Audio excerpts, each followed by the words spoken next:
저희 오늘 읽은 말씀 갖고 역설의 삶, 이런 제목으로 같이 은혜를 나누겠습니다. 역설이라는 표현을 저희가 씁니다. 보통 저희가 상식하고 좀 맞지 않는 그런 얘기를 역설이라고 그렇게 합니다. 예를 들어서 위기는 기회다, 뭐 그런 얘기하는데요. 위기는 분명히 어려운 순간입니다. 그 위기는 지금 아주 굉장히 위험한 그 순간입니다. 그런데 그거를 기회라고 하는 것은 평범하고 일반적으로 생각하는 것하고는 좀 다른데요. 그런데 예수님은 이런 역설적인 얘기를 많이 하셨어요. 예를 들어서 팔복에 보면은 심령이 가난한 자가 복이 있다고 하세요. 심령이 가난한 거는 주로 힘들고 어려운 상황이 있을 때입니다. 그런데 심령이 가난하면 복이 있대요. 애통하는 자는 복이 있대요. 애통하는 거는 지금 마음이 아픈 일이 있는 겁니다. 마음이 아프고 슬픈 일이 있는 거예요. 그런데 애통하는 자는 복이 있답니다. 예수님은 이런 역설적인 말씀들을 많이 하셨어요. 뿐만 아니고요, 저와 여러분에게 그런 역설적인 삶을 살라고 많이 얘기를 하셨어요. 예를 들어서 마태복음 5장 44절에 보면 너희를 핍박하는 자를 위하여 기도하라고 하세요. 우리를 핍박하는 자, 나를 아주 못살게 굴고 힘들게 하는 사람이 있어요. 그러면은 설령 기도를 해도 어떻게 기도하고 싶습니까? 하나님, 그 자에게 벼락을 한번 내려주세요. 아니면 안 좋은 일만 골라서 좀 일어나게 해주세요. 뭐 그렇게 기도하고 싶잖아요. 그런데 저희들에게 너희를 핍박하는 자를 위하여 기도하래요. 오늘 말씀에도 그런 역설적인 말씀이 나오는데요. 지금 베드로전서에서 저희가 구원받은 자들이 어떻게 실제 삶에서 어떻게 살아가야 되는가, 그것들을 이렇게 쭉 봤습니다. 권세와의 관계, 또 사환과 상전의 관계, 아내와 남편의 관계, 그것 통해서 저희들에게 주시는 삶의 교훈들을 이렇게 보았는데요. 오늘은 믿는 자들의 관계의 원리, 그것을 얘기해 주는데, 그런데 굉장히 역설적인 그런 모습이 담겨 있는데요. 너희가 악을 악으로 욕을 욕으로 갚지 말고 복을 빌어주래요. 저희를 악하게 대하고 욕하고 그런 사람이 있는데 복을 빌라고 합니다. 저희가 참 하기 힘든 일입니다. 저희 사람이 하기 힘든 일이에요. 오늘 말씀 이렇게 본다고 그게 바로 돌아서서 가능치 않을 수도 있습니다. 그러나 저희들에게 어떻게 그렇게 하라고 하는가 보시면서 저와 여러분 그런 삶을 향해서 같이 나갈 수 있기를 바랍니다. 8절 말씀 보시면은요, 마지막으로 말하노니, 그동안 이제 믿는 자가 어떻게 살아야 되는가 그걸 쭉 얘기했는데 그 마지막이라는 거예요.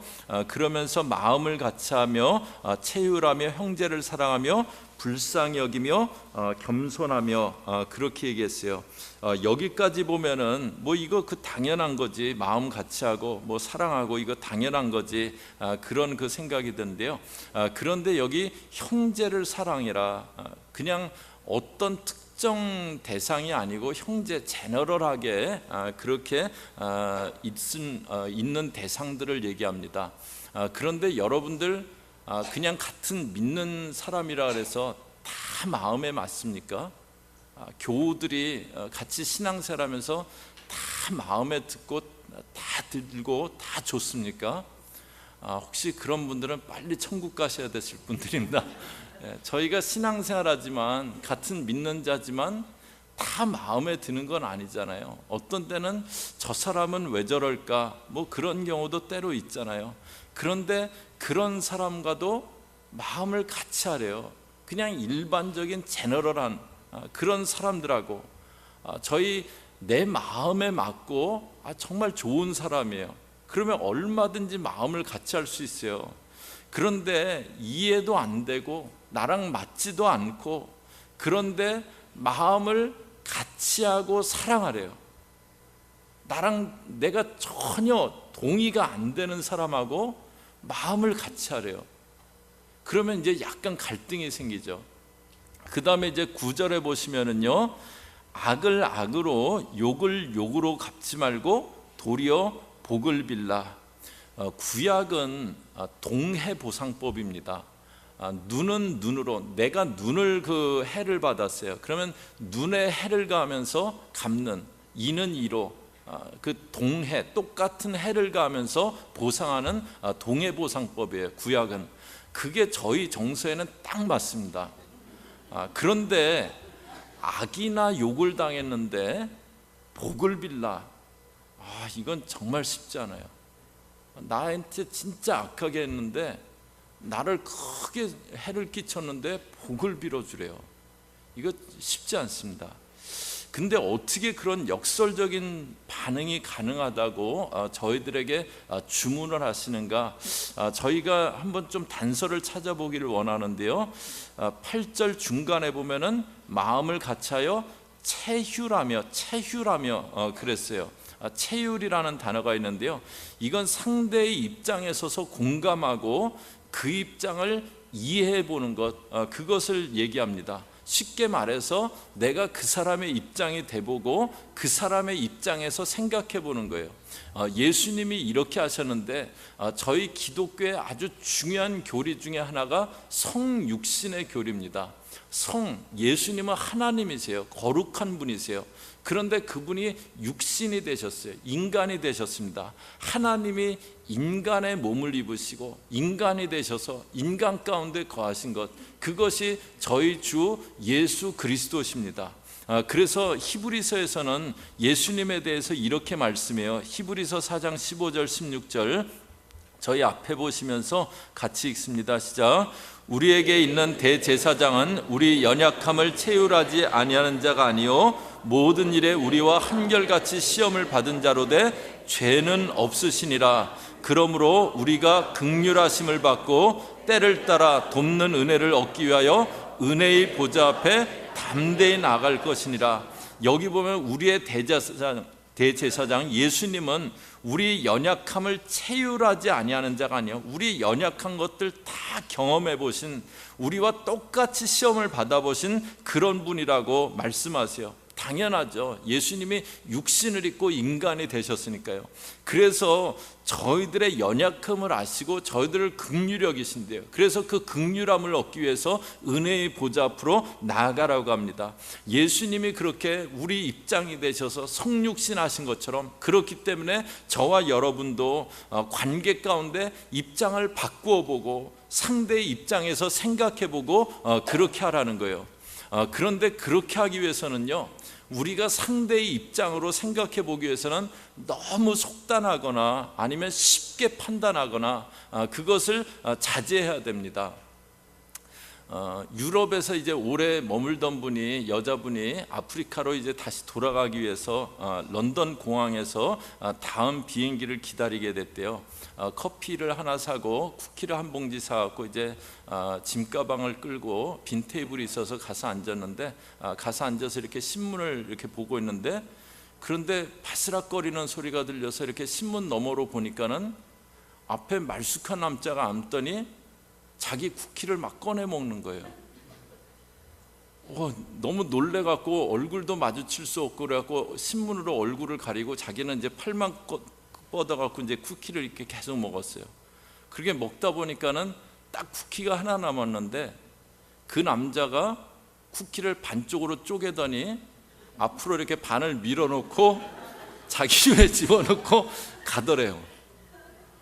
와, 뭐 저런 사람이 다 있나 막 너무 화가 나고 근데 하여튼 자기도 시간이 돼 갖고 이제 그 비행기 타러 가고 이제 티켓을 꺼내려고 가방을 딱 여는데 거기 쿠키가 한 봉지 딱 들어있더래요. 그 남자가 자기 거 먹은 게 아니고 자기가 그 남자 걸 먹은 거예요. 저희가 잘 살펴보지도 않고 저 사람 나쁘다고 어떻게 내 쿠키를 지 것처럼 다 먹을 수 있냐고 그렇게 판단해 버리기 쉬워요. 그래서 속단하지 않는 겁니다.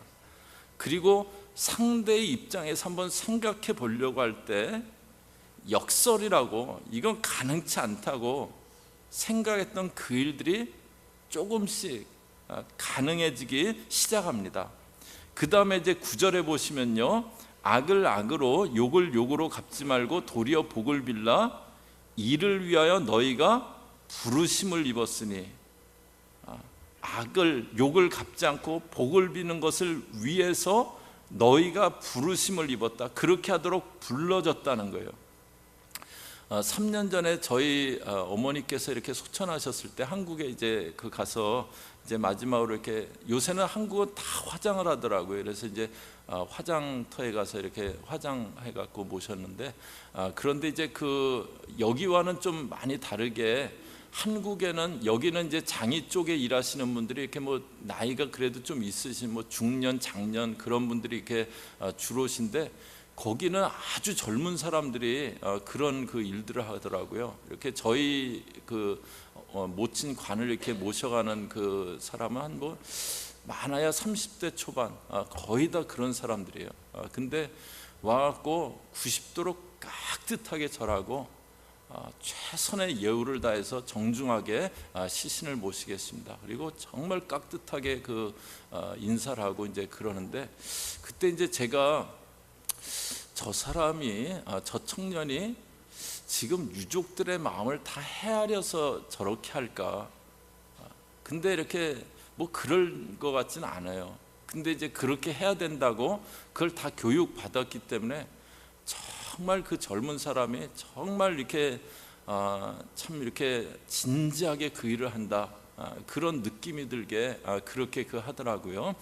그게 이제 자기가 해야 될 일이니까, 자기가 불려진 일이니까, 맡겨진 일이니까 그렇게 하더라고요. 예수님이 십자가에 달리시면서 큰 고난을 당하셨어요. 그런데 저희가 2장 23절에 본 대로 그분은 욕을 받으셨지만 욕하지 않으셨고, 고난 받으셨지만 위협하지 않으셨다고 그럽니다. 그리고 저와 여러분도 그렇게 살라고 부르세요. 한 알의 밀알이 땅에 떨어져 죽으면 많은 열매를 맺는데, 이제 네가 따지고 싶은 것, 네가 받은 만큼 해대고 싶은 것, 그런 것 내려놓고 나를 따르라고. 그래서 너를 보는 자들도 예수님 믿게 하는 열매 맺는 삶을 살라고 저와 여러분을 부르셨어요.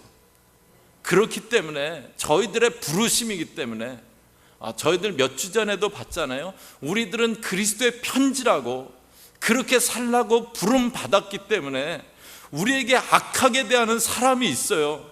그래도 우리가 악하게 같이 대하지 않는 거예요. 나를 욕하는 사람이 있어요. 그래도 같이 욕하지 않는 겁니다. 그런데 그렇게 할 때 어떤 일이 있다고 하는가? 9절 뒷부분에 보시면요, 이는 복을 유업으로 받게 하려 하심이라. 복을 유업으로 받게 하려 하심이라. 10절에 보면 그러므로 생명을 사랑하고 좋은 날 보기를 원하는 자는 혀를 금하여 악한 말을 그치며. 11절에 악에서 떠나서 선을 행하고 화평을 구하여. 12절에 주의 눈은 의인을 향하시고 그에게는 저의 간구에 기울이시되 주의 낯은 악행하는 자들을 향하시느니라. 그렇게 이제 복을 유업으로 받는다고 하면서 10절부터 12절까지가 나오는데요, 이 세 절 말씀은 시편 34편 12절에서 16절까지 말씀을 베드로가 거의 그대로 인용을 한, 시편 34편 12절에서 16절 말씀을 거의 그대로 인용을 한 그런 말씀이에요. 그런데 시편 34편은 그 맨 위에 1절 위에 이게 어떤 상황에서 지은 시편인가, 그 상황이 부제로 나와 있는데, 다윗이 아비멜렉 앞에서 미친 채 하다 쫓겨나서 지은 시, 그게 시편 34편이에요. 저희가 사무엘상 볼 때 같이 봤었습니다. 사울이, 장인이 아무 이유 없이 자기를 시기하면서 자기를 죽이려고 해요. 그러니까 도망 다니다가 블레셋 땅에 도망갔어요. 그런데 그 블레셋 사람들이 저자 골리앗 죽인 다윗이네, 알아본 거예요. 자기는 이제 그 적의 나라에 가고 완전히 도간에 든 쥐가 돼 버렸어요. 여기서 살아나야겠는데 다른 방법이 없으니까 미치광이 흉내냅니다. 그 블레셋 왕 아비멜렉이 미친놈 죽일 거 뭐 있냐, 내쫓아. 그래갖고 내쫓겼어요. 간신히 목숨만 살아남았어요. 그렇게 쫓겨나서 지은 씨예요. 자기가 사울 때문에 지금 이런 수모를 겪고 있는 거예요. 그러면 사울에 대해서 최소한 그 XX 뭐 이 정도는 표현할 수 있잖아요. 그런데 뭐라고 하냐면요, 시편 34편 12절 보시면요, 생명을 사모하고 장수하여 복받기를 원하는 사람이 누구뇨? 내 혀를 악에서 금하며 내 입술을 괴사한 말에서 금할지어다. 악을 버리고 선을 행하며 화평을 짜자 따를지어다. 혀를 악에서 금하라. 악을 버리고 선을 행하고 화평을 따르래요. 그 이유가 뭐냐면 12절에 생명을 사모하고 장수하여, 저희 베드로전서에서는 그냥 생명을 사랑하고 그랬는데 생명을 사모하고 장수하여, 이건 쉽게 말해서 자기 명대로 살고 싶은 사람은, 자기 수대로 살고 싶은 사람, 그 말이에요. 자기 명대로 살고 싶고 또 복받기를 원하는 사람, 베드로전서에서는 좋은 날 보기 원하는 자라고 했는데요, 그런 사람은 혀를 악에서 금하래요.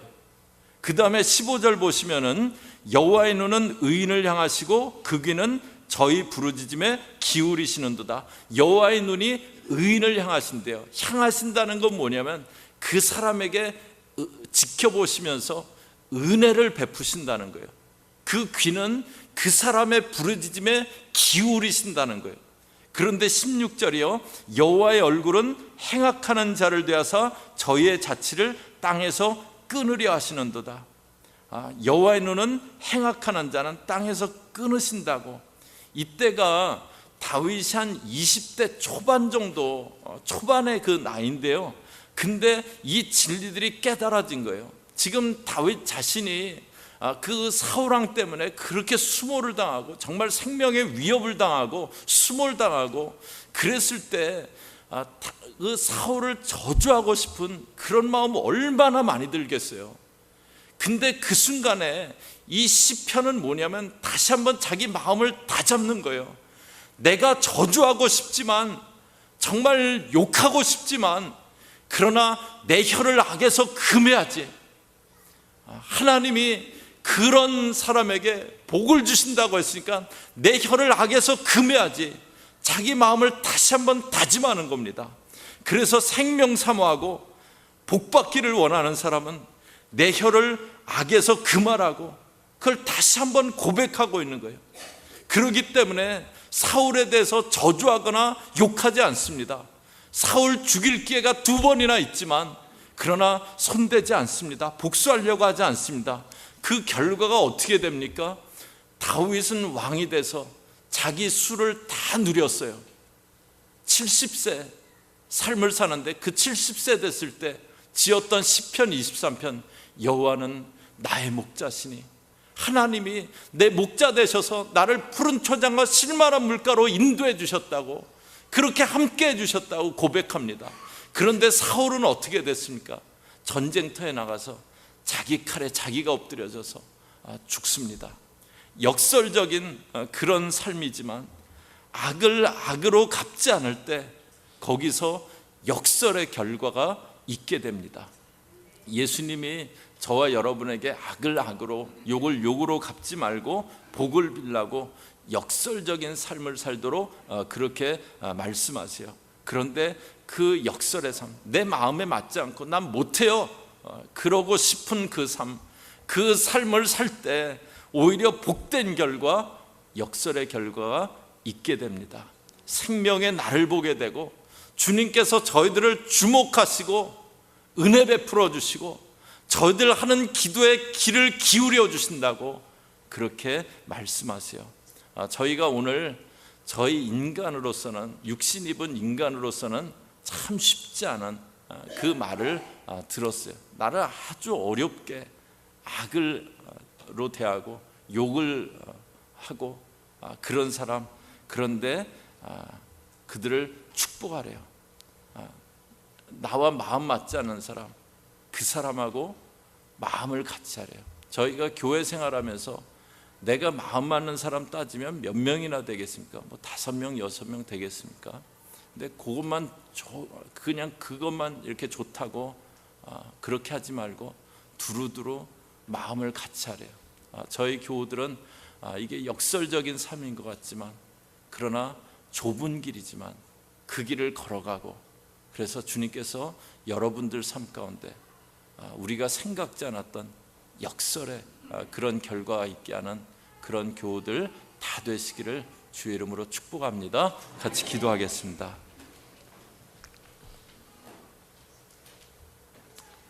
하나님, 저희는 나는 그렇게 못하겠습니다 하고 싶은 그런 말씀, 마음에 맞지도 않는데 마음을 같이 하라고, 사랑하라고, 나를 정말 힘들게 어렵게 했는데 그 악을 악으로 갚지 말라고, 복을 빌라고 하는 말씀 보았습니다. 저희들 정말 맞지 않는 얘기 같지만, 좁은 길이지만, 그러나 그 길 주님 말씀 따라, 주님 뜻 따라 그렇게 살아가고, 그래서 역설의 결과가 있는 저희 교우들, 생명의 날을 보고 하나님께서 은혜 베풀어 주시고 그 기도에는 귀를 기울여 주시는 그런 역설의 결과가 있게 되는 그런 저희 모든 교우들 되어지게 함께하여 주시옵소서. 예수님의 이름으로 기도 올리옵나이다. 아멘.